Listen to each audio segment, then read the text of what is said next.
a 2 ans, nous avons commencé à y penser avec Thierry Cavanet, donc, qui est le secrétaire général de l'organisation de la ville de Basse-Terre, et Maggie Lizimac. La première photographie représente la maison Lienseul.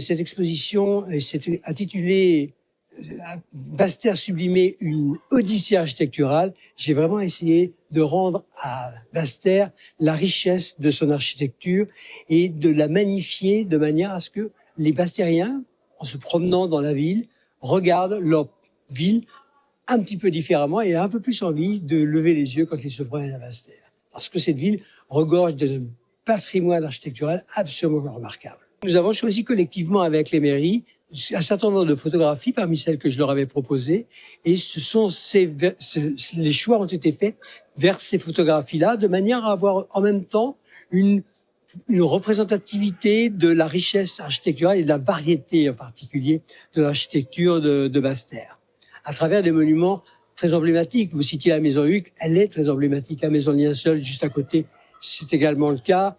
La maison Coquille, pour les maisons anciennes, sont aussi des maisons qui sont très, très particulières à la ville de Basse-Terre. Alors, ça confirme la richesse de Basse-Terre. Et effectivement, c'est original parce que ce photographe, il fait la photo et puis il repeint, il donne une couleur, il donne une originalité à la photo. On se demande, on ne sait plus trop si c'est une photo, si c'est une peinture. Et c'est ce qui fait ce patrimoine. Et on voit les belles maisons, les sites patrimoniaux qu'il y a à Basse-Terre, qu'il a valorisés. Et effectivement, c'est de très beaux tableaux ça a impressionné beaucoup les gens qui étaient présents. Je trouve ça très original et une manière de valoriser le patrimoine de Basse-Terre qui est intéressant.